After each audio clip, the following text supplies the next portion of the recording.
इस विशेष वीडियो में मैं आपको कपालभाति और हमारी जो नेचुरल क्रिया खांसी उसकी समानता के बारे में बताऊंगा। वीडियो मेरा योग दिवस पर है। फ्रेंड्स, योग एकमात्र ऐसा हमारा शारीरिक क्रिया है जिसमें कि तीनों तरह के सिस्टम कवर होते हैं। हमारा श्वसन चक्र जो होता है वो प्राणायाम कहलाता है। हमारा जो नर्वस चक्र होता है वो ध्यान कहलाता है, मेडिटेशन बोलते हैं।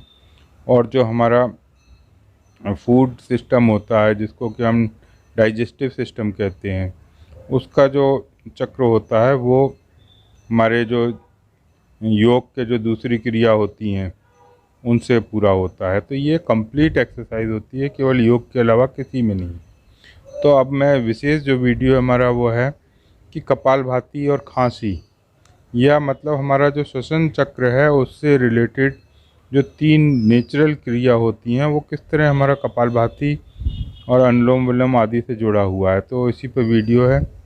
तो हम जो देखते हैं कि हमारा जो श्वसन क्रिया है या रेस्पिरेशन सिस्टम है उसमें जो है जब खांसी आती है तो हमारे लंग्स में पूरी हवा लगभग बाहर रहती है और आधी हवा हम लेते हैं और आधी वापस छोड़ते हैं। इस तरह हम बार बार प्रक्रिया करते हैं। तो क्या होता है कि हमारा जो एल्वली वगैरह जो पॉइंट होते हैं लंग्स के अंदर, उनमें जब प्रेशर से बहुत ज़्यादा हवा टकराती है तो वो साफ़ हो जाते हैं और उसके ऊपर जो भी कचरा वगैरह लगा रहता है वो निकल जाता है, जिससे कि रिच ऑक्सीजन हमारे बॉडी में मिल पाती है। क्योंकि अगर हमारे बॉडी में ऑक्सीजन नहीं मिलेगी इन एल्वोली पॉइंट पे तो हमारा जो लाइफ ख़त्म है। जैसे मैंने बताया 3 चक्र हैं, हमारा डाइजेस्टिव और हमारा रेस्पिरेशन और नर्वस। तीनों में से अगर एक भी फेल होता है तो आदमी डेड है।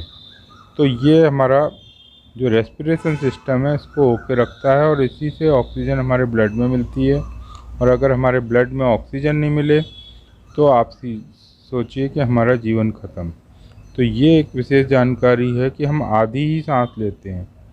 और ये पुराने टाइम में जैसे लोग कहते थे कि सांसें निश्चित हैं। जी हाँ, अगर आप पूरी सांस ले रहे हो तो आपकी लाइफ भी डबल हो जाएगी, क्योंकि सांस लेने का टाइम डबल हो जाएगा। देखिए, ऑक्सीजन फ्री मिल रही है फिर भी हम आधी ले रहे हैं। अगर आज कोई गवर्नमेंट फ्री कर दे कि पेट्रोल फ्री मिल रहा है तो लोग बाग अपने ज़रूरत से कई गुना ज़्यादा भरवा के रखेंगे। लेकिन आज हमें एयर में फ्री ऑक्सीजन है तो नहीं ले रहे हैं। तो ये जो एल्वोली होते हैं ये बहुत इंपॉर्टेंट पॉइंट होते हैं। अगर ये प्रॉपर क्लियर नहीं होंगे तो हमारी ऑक्सीजन हमें ब्लड में नहीं मिलेगी और CO2 बॉडी से बाहर नहीं निकलेगी। अब सेकंड, जो हमारा जो जमाई का सिस्टम होता है जिसको कि हम कहते हैं कि जब आलस आ रहा है उस समय आता है, ये भी एक इम्पॉर्टेंट क्रिया है। इस समय जब हमारे ब्लड में अचानक से ऑक्सीजन कम हो जाती है तो हमें बहुत ज़्यादा लेजीनेस महसूस होती है और समय में तुरंत ऑक्सीजन की ज़रूरत होती है। तो बहुत सारी हवा एकदम से मुंह खोल के हम अंदर लेते हैं और पूरा हमारा लंग्स भर जाता है। नॉर्मल लाइफ में हम आधी ही सांस लेते हैं, लेकिन इसमें पूरा लंग्स भर जाता है।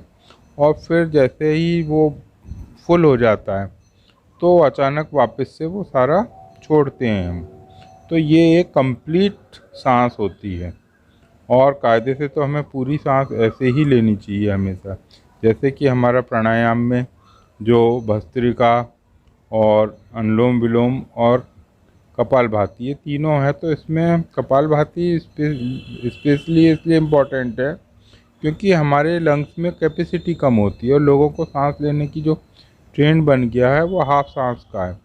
तो आप हाफ सांस लेने में 2 ऑप्शन है। एक तो आपके लंग्स में आधी भरी रहे और आधी आप और लेते रहो, आधी खाली करते रहो। तो उसमें हम देखेंगे कि हमारे जो कार्बन डाइऑक्साइड है वो पेट में बचा ही रहेगा आधा। लेकिन अब दूसरा अगर हम तरीका सोचते हैं कि अगर हम पूरी सांस बाहर छोड़ देते हैं और आधी लेते हैं और आधी वापस छोड़ते हैं तो उसमें क्या है कि हमारा लंग्स पूरा क्लियर हो रहा है। तो आप खुद ही समझ गए होंगे कि ऑक्सीजन की परसेंटेज कई गुना बढ़ जाती है इससे। तो ये है हमारी योग की संस्कृति और इसमें हमारे योग में सभी तीनों सिस्टम कवर होते हैं। और ये एक हमारा एक सौभाग्य है कि हम भारत के वासी हैं और यहाँ पे योग हमारी संस्कृति है। अब जैसे कि मैंने आपको पहले भी बताया कि शरीर अपने आप को खुद क्योर करता है, मतलब ठीक करता है। तो तभी मैंने बताया आपको कि तीनों जो हमारी क्रियाएं हैं, जो खांसी, छींक और जमाई, जिसे उबासी भी कहते हैं, यौन भी बोलते हैं, तो ये तीनों अपने आप होती हैं जैसी कंडीशन बनती है। तो ये जैसे हम छींक की बात करेंगे तो छींक में देखिए बहुत इम्पोर्टेंट चीज़ ये है कि जैसे ही छींक आती है तो आप एकदम से, आपका शरीर में कुछ इरिटेशन से होता है और आप पूरी ऑक्सीजन लेते हो अंदर, और जब पूरी इकट्ठी होती है तब वापस एकदम झटके से बाहर निकलती है। और अगर आपका कंसंट्रेशन छींक लेने में नहीं है और आपकी सांस पूरी अंदर नहीं ले पाए, अगर आधी रही, तो आपकी छींक नहीं आएगी। और छींक अगर कैंसिल होती है तो आपको इरिटेशन भी होता है, ताकि भविष्य में जब अगली बार छींक आए तो आप पूरा ध्यान रखो उसका। ये देखिए कितना तगड़ा नेचुरल सिस्टम है। और जैसे ही छींक आती है या हम खांसते हैं तो उसमें जैसे ब्लोअर होता है या फिर हम गाड़ी साफ़ करते हैं, उसी तरह का एक प्रेशर पड़ता है, उससे हमारे अलवली साफ़ होते हैं। और जो नाक से लेके और गले के बीच का हिस्सा है, वो हमारे हिस्से में जो भी वायरस, जम्स वगैरह रहते हैं, वो सारे क्लियर हो जाते हैं और हम स्वस्थ हो जाते हैं। तो देखिए हमारी बॉडी को नेचुरली क्योर करने का कितना अच्छा तरीका है। और ये जो एलवली पॉइंट हैं, ये हमारे जो जितने भी पार्टिकल हैं, ये छींक में भी वो अलग हो जाते हैं, खांसी में भी अलग हो जाते हैं। तो ये अगर तीनों क्रियाएं ना हों तो हमारा लाइफ में रहना ही मुश्किल है। तभी इसको प्राणायाम कहते हैं, क्योंकि ये प्राण है, प्राण ही वायु है। और अगर हमारे प्राण नहीं है तो प्राण खत्म, मतलब प्राणवायु चाहिए ही चाहिए। अब ऐसे ही कपालभाति की अब हम आगे विस्तार से चर्चा कर लें। जब हमारे बच्चे छोटे थे या आपके भी बच्चे छोटे हों तो आप उनको कह सकते हैं कि आप बच्चे मुंह बंद करके खांसें, मतलब मुंह बंद करके खांसेंगे हम तो वो कपालभाति की ही क्रिया होगी। हमारे बच्चे भी छोटे थे तो हम उनको यही बोलते थे। या आप कहो कि नाक से फूंक मारो, जी हाँ, यही वो प्रक्रिया है जो कि हमारे प्राणायाम और हमारे नेचुरल सिस्टम को एक बताती है। तो ये हमारी पुरानी योग साइंस है। तो आज भी अगर हम कपालभाति करते हैं तो उसमें एक प्रकार से आप मुंह बंद करके खांसते ही हैं। और इसमें जैसा मैंने बताया कि पेट की पूरी, लंग्स की पूरी हवा बाहर रहती है और आधी हम लेते हैं और आधी वापस छोड़ते हैं। तो आप सोच के होगे कि ऑक्सीजन कितनी रिच हो जाती है। देखिए ये मैंने कंपेयर किया है कि हमारे इंजन और जो बॉडी के सिस्टम में क्या समानता है। दोनों में ही जैसे बॉडी में हमें ऑक्सीजन और न्यूट्रिएंट्स चाहिए, सेम इसी तरह कोई इंजन होता है, उसमें पेट्रोल भी चाहिए प्लस उसको ऑक्सीजन चाहिए फ्यूल को जलने के लिए।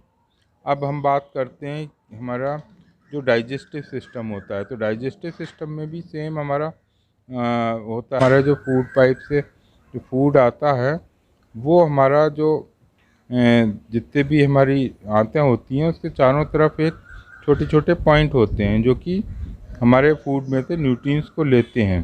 और उस पर भी अगर आपका कुछ चिपक जाता है पुराना खाना, या फिर आपकी आंतें साफ़ नहीं होती हैं, तो वो फूड आपका नहीं डाइजेस्ट होगा। आप भले ही खाना खाते रहें लेकिन वो एनर्जी नहीं मिलेगी। तो इसलिए आपको विशेष ध्यान रखना है कि आपका जो डाइजेस्टिव सिस्टम बिल्कुल क्लियर रहे। इसके लिए आप करेला जूस यूज़ कर सकते हैं जो कि बहुत ही बेहतरीन रहता है। अब हम बात करते हैं आपने हमारे योग की इतिहास की। तो महर्षि पतंजलि ने जो योग के मार्गदर्शन दिया है, उनके जो ग्रंथ हैं, आज भी उसको पूरा विश्व फॉलो कर रहा है। और श्री कृष्ण को हम योग गुरु भी कह सकते हैं, क्योंकि सबसे पहले उन्होंने सूर्य से इसके बारे में चर्चा की। और आगे हमारे सब फॉलोअर हमें फॉलो करते रहें। आपको कैसा लगा ये जानकारी? योग दिवस पर आपको विशेष एक बार फिर शुभकामनाएं। अच्छा लगे तो शेयर करें, अपने भारतवासी होने पे गर्व करें और दूसरों को भी प्रोत्साहित करें योग करने पे। Thank you for watching. धन्यवाद।